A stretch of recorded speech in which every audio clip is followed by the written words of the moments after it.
இப்படி ஒரு முறை ரவா குழிப்பணியாரமும் கார சட்னியும் செஞ்சு கொடுத்து ஒரு முறை சாப்பிட்டுட்டாங்கன்னா நாக்கில் டேஸ்ட்டு ஒட்டிக்கும். அந்த அளவுக்கு இந்த ரவா குழிப்பணியாரமும் இந்த கார சட்னியோட டேஸ்ட்டு வேறு லெவலில் இருக்கும். உங்களை திரும்ப திரும்ப கேட்குற அளவுக்கு இந்த டிஷ் இருக்கும். அதை எப்படி செய்யலான்னு பார்க்கலாம் வாங்க. 1 கப் ரவை எடுத்திருக்கேன். வறுத்த ரவை, வறுக்காத ரவை எதாக இருந்தாலும் பரவாயில்ல. மிக்ஸி ஜாருக்கு சேர்த்து நல்ல ஃபைன் பவுடரை அரைச்சி எடுத்துக்கலாம். இந்த அளவுக்கு பவுடராக இருக்கணும். இப்போ இதை ஒரு பவுலுக்கு மாற்றிடலாம்.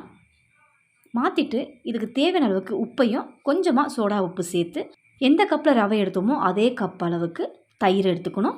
முதல்ல கொஞ்சமாக சேர்த்து இதை நல்லா மிக்ஸ் பண்ணிவிட்டு மீதம் இருக்கிற தயிரை சேர்த்துக்கோங்க. ஏன்னா ரவையில் அந்த தயிர் நல்லா உறிஞ்ச பிறகு மீதி இருக்கிற தயிரை சேர்த்துக்கோங்க. இப்போ மீதம் இருக்கிற தயிரையும் சேர்த்து நல்லா இதை கலந்து விட்டுக்கிட்டேன். நம்ம மொத்தமாக சேர்த்துட்டோன்னா ரவை பாதி ஊறி பாதி ஊறாமல் கிடைக்கும். இப்போ இந்த அளவுக்கு நல்லா மிக்ஸ் பண்ணி விட்டு இதில் தண்ணி சேர்த்துக்கலாம். தயிர் எடுத்த கப்புலேயே ஒரு 3/4 கப் அளவுக்கு நான் தண்ணி சேர்த்துக்கிறேன்.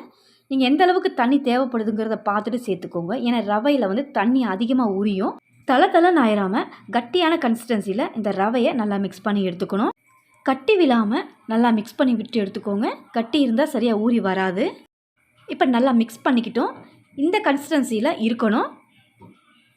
15 நிமிஷம் இது நல்லா ஊறி வரட்டும். இந்த குழிப்பணியாரத்துக்கு ஒரு சட்னி ஒன்று ரெடி பண்ணிக்க போகிறோம். நல்ல ஒரு காரசாரமான 5 மினிட்ஸ் சட்னி தான் பார்க்க போகிறோம். ஒரு பெரிய சைஸ் வெங்காயம், ஒரு பெரிய சைஸ் தக்காளி இந்த மிக்ஸி ஜாருக்கு மாற்றிடலாம்.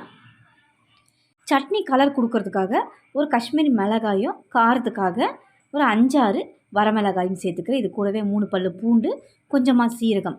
இதை தண்ணி சேர்க்காமல் அரைச்சி எடுத்துக்கலாம். நான் தண்ணி எதுவுமே சேர்க்கல. பாருங்கள் இந்த அளவுக்கு வந்திருக்கு. இப்போ இதுக்கு ஒரு தாளிப்பு கொடுத்துடலாம். கடாயில் எண்ணெய் சேர்த்துக்கோங்க. எண்ணெய் சூடானதும் கடுகு உளுந்து சேர்ந்த மாதிரி சேர்த்து நல்லா பொரிஞ்ச பிறகு ஒரு இனுக்கு கருவேப்பிலை, நம்ம அரைச்சி வச்ச சட்னியை சேர்த்து கொஞ்சம் தண்ணி சேர்த்து அந்த ஜாரை மட்டும் வாஷ் பண்ணி சேர்த்துக்கிறேன். ரொம்ப திக்காகவும் இருக்கக்கூடாது, தண்ணியாகவும் இருக்கக்கூடாது. மீடியமான கன்சிஸ்டன்சியில் இருந்தால் குழிப்பணியாரம் தொட்டு சாப்பிட சரியாக இருக்கும். சட்னிக்கு தேவையான உப்பு சேர்த்துக்கலாம். சேர்த்து இதை நல்லா கலந்து விட்டு ஒரே ஒரு கொதி வந்தால் போதும். ரொம்ப கொதிக்கக்கூடாது. இந்த சட்னியோட டேஸ்ட்டு ஹோட்டல் ஸ்டைலில் இருக்கும். கொஞ்சம் ரா ஸ்மெல்லில் தான் இருக்கணும் இந்த சட்னி. அப்போ தான் டேஸ்ட்டாக இருக்கும். இப்போ அதனால தான் நான் ஒரு கொதி விட்டு இதை எடுத்திருக்கேன். அவ்வளோதான், சட்னி ரெடி ஆயிடுச்சு. இப்போ குழிப்பணியாரத்துக்கு ஒரு தாளிப்பு ஒன்று ரெடி பண்ணிக்கலாம். ஒரு குழிக்கரண்டி அளவுக்கு எண்ணெய் சேர்த்து எண்ணெய் நல்லா காஞ்சதும் 1/2 ஸ்பூன் கடுகு சேர்த்துக்கலாம். கடுகை நல்லா பொரிய விட்டு 1/2 ஸ்பூன் உளுந்து, 1 ஸ்பூன் கடலைப்பருப்பு, இது கூடவே கொஞ்சமாக சீரகம் சேர்த்து ஒரு இனுக்கு கருவேப்பிலை பொடியாக நறுக்கி சேர்த்துக்கோங்க. குழிப்பணியாரம் இந்த கருவேப்பிலை பொடியாக சேர்க்கறதுனால நல்ல மணமாக இருக்கும். இப்போ காரத்துக்காக வரமிளகாய் பொடியாக நறுக்கிட்டு ஒரு 2 போலையும், கொஞ்சமாக பச்சை மிளகாயும் சேர்த்துக்கிறேன். பச்சை மிளகாயும் காஞ்ச மிளகாயும் இந்த எண்ணெயில் நல்லா ஃப்ரை பண்ணுறதுனால வாயில் தட்டுப்படாது. நல்லா இதை பொன்னரமாக இப்போ வதக்கி எடுத்துட்டோம். இப்போ அடுத்ததாக 3 ஸ்பூன் அளவுக்கு பொடியாக நறுக்கின வெங்காயம் சேர்த்துக்கலாம். வெங்காயம் ஓவராக குக் ஆகிடக்கூடாது. கொஞ்சம் ஜூஸியாக வதக்கி எடுத்துக்கணும். குறைவான தீயில் ஒரு 2 நிமிஷம் இதை நல்லா வதக்கி எடுத்துக்கலாம். இப்போ நல்லா வதங்கியிருக்கு. ஒரு 1/2 கேரட்டுக்கு துருவி எடுத்திருக்கேன். பொடியாகவும் நறுக்கி சேர்த்துக்கலாம், உங்களுடைய விருப்பம் தான். ஆனால் கேரட் சேர்த்துட்டு ரொம்ப வதக்கவே தேவையில்லை. அந்த சூட்டில் லைட்டாக மிக்ஸ் பண்ணி விட்டால் போதும். இப்போ நம்ம உப்பு சேர்த்துக்க போகிறோம். நம்ம இந்த ரவைக்கு தேவையான உப்பு சேர்த்துட்டோம். இந்த வெங்காய மசாலாவுக்கு தேவையான உப்பை மட்டும் சேர்த்து ஸ்டவ் ஆஃப் பண்ணிவிடுங்க. இதுக்கு மேலே வதக்க வேண்டாம்.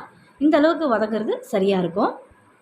இப்போ ஸ்டவ் ஆஃப் பண்ணிடலாம். ஸ்டவ் ஆஃப் பண்ணிவிட்டு ஊறி ரெடியாக இருக்கிற அந்த ரவையில் இந்த வெங்காய மசாலாவை சேர்த்துருவோம். 15 நிமிஷம் ஊறி இந்த ரவை பாருங்கள் பக்காவாக ரெடியாக இருக்குது. இதுக்கு மேலே நீங்கள் தண்ணி எதுவுமே சேர்க்க வேணாம். இந்த கன்சிஸ்டன்சி நம்ம குழிப்பணியார சட்டியில் ஊற்ற சரியாக இருக்கும். வெங்காய வதக்கலை இதில் சேர்த்துருவோம். சேர்த்துட்டு பொடியை நறுக்குன கொத்தமல்லியை சேர்த்துக்கலாம். நல்லா மிக்ஸ் பண்ணி குழிப்பணியார சட்டியில் ஊற்றி எடுத்துட வேண்டியதுதான். இந்த ரவா குழிப்பணியாரத்தை ஈவினிங் டைம் ஸ்நாக்காகவும் யூஸ் பண்ணிக்கலாம். லஞ்ச் பாக்ஸ் ரெசிப்பியாகவும் நீங்கள் இதை கொடுத்து விடலாம். குட்டீஸுக்கு ரொம்ப விருப்பமாக சாப்பிடுவாங்க. இப்போ குழிப்பணியார சட்டி ஹீட் பண்ணிவிட்டேன். எல்லா குழிகள்லையும் ஒரு 1/2 குழி நிறையிற அளவுக்கு எண்ணெய் சேர்த்துக்கோங்க. ரவை குழிப்பணியாரங்கிறதுனால கொஞ்சம் எண்ணெய் அதிகமாக சேர்த்திங்கன்னா டேஸ்ட் நல்லாயிருக்கும். மாவல்லி குழி நிறையிற அளவுக்கு சேர்த்துக்கிறேன். சேர்த்து ஒரு 2 நிமிஷம் மீடியம் ஃப்ளேமில் நல்லா வேகட்டும். நல்லா வெந்த பிறகு நல்லா திருப்பி விட்டு ஒரு 2 நிமிஷத்துக்கு இதை நல்லா வேக விட்டு எடுத்துக்கலாம். மொத்தம் ஒரு 4லேருந்து 5 நிமிஷம் மீடியம் ஃப்ளேமில் வச்சு இதை நல்லா வேக விட்டு எடுத்துக்கலாம். சும்மா சொல்லலை, டேஸ்ட்டு வேறு லெவல் தான். நீங்கள் இதை கண்டிப்பாக ட்ரை பண்ணி பாருங்கள். மேலே கிறிஸ்பியாகவும் உள்ள சாஃப்டாகவும் இந்த குழிப்பணியாரத்துக்கு ஏற்ற மாதிரி இந்த கார சட்னியும் வச்சு கொடுங்க. ரொம்ப விருப்பமாக சாப்பிடுவாங்க, சின்னவங்கலேருந்து பெரியவங்க வரைக்கும். இப்போ நல்லா குக் ஆயிடுச்சு. எல்லாத்தையும் எடுத்துடலாம். அவ்வளோதான் ஃப்ரெண்ட்ஸ், இந்த வீடியோ உங்களுக்கு ரொம்பவே யூஸ்ஃபுல்லாக இருக்கும். இந்த மழை நேரத்தில் இந்த மாதிரி ஒரு ரெசிபியை ட்ரை பண்ணி பாருங்கள். இந்த வீடியோ பிடிச்சிருந்ததுன்னா என்னோடய சேனலை சப்ஸ்கிரைப் பண்ணுங்கள். ரொம்ப பிடிச்சிருந்ததுன்னா லைக் ஷேர் பண்ணுங்கள். தேங்க்ஸ் ஃபார் வாட்சிங்.